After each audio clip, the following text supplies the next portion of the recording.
আসসালামু আলাইকুম বন্ধুরা, আশা করি সবাই সুস্থ আছেন। বন্ধুরা, টিভি গাইডেড টেকনোলজি বর্তমান সময়ে যুক্তরাষ্ট্র এবং ইসরায়েলের জন্য অন্যতম বড় আতঙ্কের বিষয়। কারণ এই ধরনের টেকনোলজিতে মিসাইলের অগ্রভাগে একটি লাইভ ক্যামেরা লাগানো থাকে, যেটি দূরে অবস্থিত বা পাহাড়ের একেবারে অপর প্রান্তে লুকিয়ে থাকা ইসরায়েলের ট্যাঙ্ক, সামরিক স্থাপনা এবং এপিসিগুলোকে দূর থেকেই কিন্তু ইরান বা ইরান সমর্থিত যে বাহিনী রয়েছে তারা খুঁজে বের করতে পারে এবং নিখুঁতভাবে তাদের নিবৃত করতে পারে। স্ক্রিনে বর্তমানে আপনারা সেই একই ধরনের টিভি গাইডেড যে ড্রোন রয়েছে তার আক্রমণের দৃশ্য দেখছেন। এটি সরাসরি ইসরায়েলের উত্তর সীমান্তের কাছাকাছি দৃশ্য, যেখানে আইডিএফ সরাসরি লেবাননের ভেতর প্রবেশকালে এই টিভি গাইডেড যে ড্রোন মিসাইল রয়েছে তা ব্যবহার করেছে হিজবুল্লাহ, এবং নিশ্চিতভাবে তারা এই ক্ষেত্রে বড় সফলতা পেয়েছে। দেখুন, আধুনিক যুদ্ধক্ষেত্র এখন সুনির্দিষ্ট প্রযুক্তির উপর নির্ভরশীল। আপনি ১০টি হামলা করলেন আর ১০টি হামলায় একটি টার্গেটে গিয়ে হিট করলো, এই ধরনের প্রযুক্তির খেলা এখন আর নেই। দেখুন, ইরানের প্রযুক্তিগুলো বলতে পারেন অনেকটা এখন 1:1। একটি হামলা হবে, একটি নিখুঁতভাবে হিট করবে, এই ধরনের প্রযুক্তিতে তারা ভালো অগ্রগতি লাভ করেছে। এবং এখানে স্ট্র্যাটেজিকভাবে ইরান তাদের মিত্র যে সকল প্রক্সি রয়েছে তাদের কাছে এই অস্ত্রগুলো খুব ভালোভাবে সাপ্লাই দিতে পেরেছে, তা কিন্তু দৃশ্যমান হয়।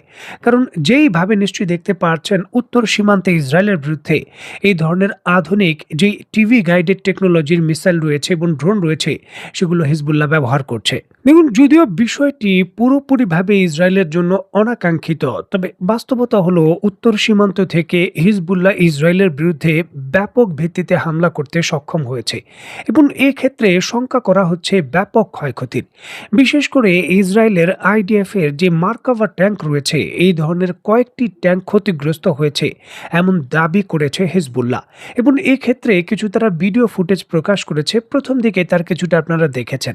এখন এমন পরিস্থিতিতে ইসরায়েলের সঙ্গে আলোচনা করার জন্য লেবাননের যে সরকার রয়েছে হিজবুল্লাহকে চাপ দিচ্ছে, তবে সেই আলোচনা সম্পূর্ণভাবে প্রত্যাখ্যান করেছেন হিজবুল্লাহর যিনি প্রধান রয়েছেন তিনি বলেছেন ইসরায়েলের সঙ্গে কোনো ধরনের যুদ্ধবিরতির যে চুক্তি রয়েছে সেই আলোচনায় তারা যাবে না। অত্যন্ত গুরুত্বপূর্ণ এই বিষয়টিকে কেন্দ্র করে স্ক্রিনে নিশ্চয়ই আপনারা দেখতে পাচ্ছেন, ফ্রান্স 24 সহ বড় বড় সংবাদ মাধ্যমে ইসরায়েলের এই স্টেটমেন্ট তারা প্রকাশ করেছে।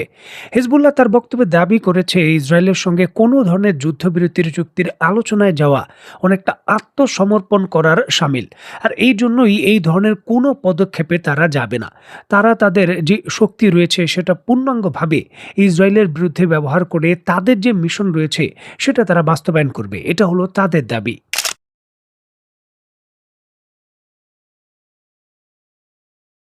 দেখুন, একদিকে যখন হিজবুল্লাহ তার শক্তিশালী অবস্থান ধরে রাখার প্রত্যয় ঘোষণা করেছে, ঠিক এমতো অবস্থায় মধ্যপ্রাচ্যের বর্তমান উদ্ধত পরিস্থিতিতে ইরান নতুন একটি সামরিক জোট তৈরি করার ঘোষণা দিয়েছে।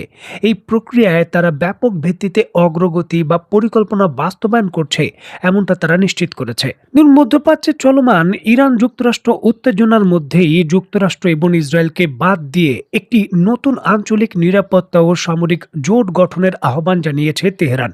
চলমান যুদ্ধ পরিস্থিতিতে মধ্যপ্রাচ্যের ভূ রাজনৈতিক বাস্তবতাকে নতুনভাবে বিন্যাস করতে হবে বলে মনে করেছে ইরান। দেখুন, অত্যন্ত গুরুত্বপূর্ণ এই বিষয়টিকে কেন্দ্র করে ইরানের যে খাতামাল আম্বিয়া সেন্ট্রাল হেডকোয়ার্টারের মুখপাত্র রয়েছেন ইব্রাহিম জোল ফাভারি, তিনি একটি ভিডিও বার্তায় তার বক্তব্যে বলেন, এখন সময় এসেছে মধ্যপ্রাচ্যের দেশগুলোর নিজেদের নিরাপত্তার দায়িত্ব নিজেদেরই নেওয়ার এবং বাইরের শক্তির উপর নির্ভরশীল কমানোর জন্য। দেখুন, এটি একটি ওপেন সিক্রেট যে যুক্তরাষ্ট্রকে নিরাপত্তার নাম করে মধ্যপ্রাচ্যের দেশগুলো বিপুল পরিমাণের অর্থ দেয়, এবং এই বিপুল পরিমাণের অর্থের উপর নির্ভর করেই যুক্তরাষ্ট্র মধ্যপ্রাচ্যে এত শক্তিশালী ঘাঁটি তৈরি করেছে। ইরানের অভিযোগ হলো সেই সকল যে ঘাঁটি এবং প্রযুক্তি রয়েছে চূড়ান্তভাবে এই সকল দেশের নিরাপত্তা দিতে পারেনি, ব্যর্থ। রাডারগুলো ধ্বংস হয়েছে এবং তাদের অবস্থানগুলোও কিন্তু শক্তিশালী নয়, নড়বড়ে। এমতো অবস্থায় ইরান তার পেশি শক্তি এবং প্রযুক্তিগত যে সক্ষমতা রয়েছে মিসাইলের মাধ্যমে এবং ড্রোনের মাধ্যমে তা তারা প্রমাণ করতে পেরেছে এমনটা তাদের দাবি। সুতরাং এই অবস্থায় ইরান এমনটাই প্রস্তাব করছে যে উপসাগরীয় দেশগুলো একত্রিত হয়ে একটি যদি সামরিক জোট তৈরি করা যায় তাহলে এখান থেকে ইসরায়েল এবং যুক্তরাষ্ট্রের যে আধিপত্য রয়েছে সেটাকে কিন্তু বিদায় করা যাবে। আর এই ক্ষেত্রে পরস্পর দেশগুলোর যে আস্থা রয়েছে সেটাও বাড়বে। ইরান এই ক্ষেত্রে কিছু কিছু ব্যাপারে তাদের প্রযুক্তিগত সহযোগিতা দেওয়ার জন্য প্রস্তুত রয়েছে, এমনটাও কিন্তু তারা ইঙ্গিত দিচ্ছে। আর এই বড় ধরনের যে নতুন প্রস্তাব, বিশেষ করে যুদ্ধক্ষেত্র থেকে এই ধরনের যে সমঝোতার প্রস্তাব এই উপসাগরীয় প্রতিবেশী দেশগুলোর সঙ্গে, এই ক্ষেত্রে মধ্যপ্রাচ্যের ছোট ছোট যে দেশগুলো রয়েছে যেমন বাহরাইন, কুয়েত, কাতার, এই সকল দেশের ইতিবাচক যে সমর্থন সেটা পাওয়ার কিন্তু সম্ভাবনা রয়েছে। তবে এই ক্ষেত্রে বড় প্রশ্ন হলো সংযুক্ত আরব আমিরাত এবং সৌদি আরবের মতো দেশ যারা অঘোষিতভাবে মধ্যপ্রাচ্যের নিজেদের নেতা ভাবে, তারা কি ইরানের এই প্রস্তাবে সম্মতি দেবে? দেখুন, যদিও ইরান এবং কাতার আনুষ্ঠানিকভাবে এই বিষয়ের কোনো সত্যতা নিশ্চিত করেনি, তারপরও কিন্তু ব্যাপক ভিত্তিতে এই ধরনের গুঞ্জন চলছে এবং অভিযোগ উঠছে যে কাতার গোপনে ইরানকে $6 বিলিয়ন অফার করেছে শুধুমাত্র এটার নিশ্চয়তা দেওয়ার জন্য যে ইরান এই কাতারের ভূখণ্ডে আক্রমণ করবে না। $6 বিলিয়ন অফার করেছে। এই বিষয়ে বিস্তারিত যদিও এখন জানা যায়নি, তবে এই বিষয় নিয়ে কিন্তু ব্যাপক ভিত্তিতে গুঞ্জন এবং আলোচনা চলছে।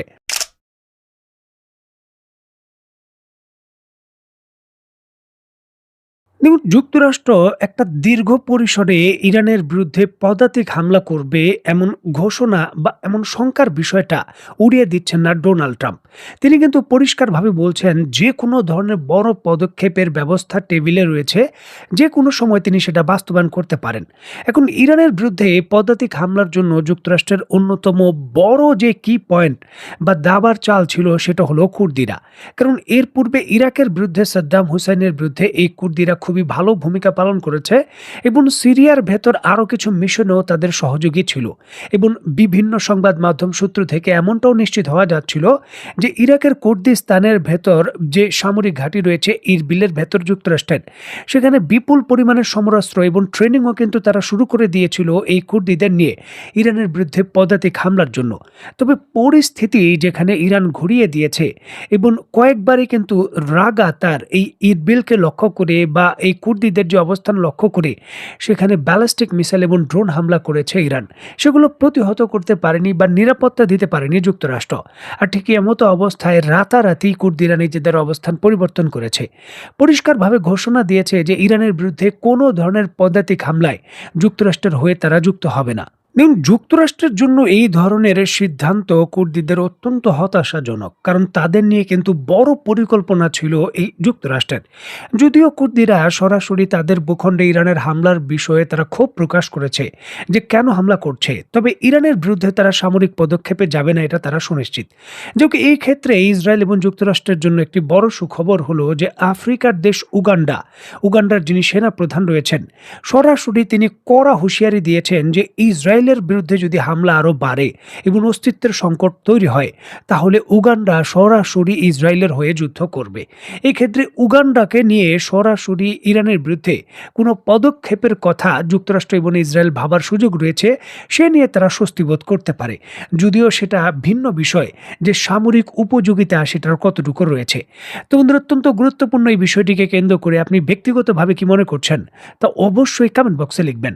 তো বন্ধুরা, আজকের মতো বিদায়, নতুন কোনো ভিডিও নিয়ে আবার দেখা হবে। সেই পর্যন্ত সবাই ভালো থাকবেন, সুস্থ থাকবেন এবং বাংলাদেশকে ভালোবাসবেন। আল্লাহ হাফেজ।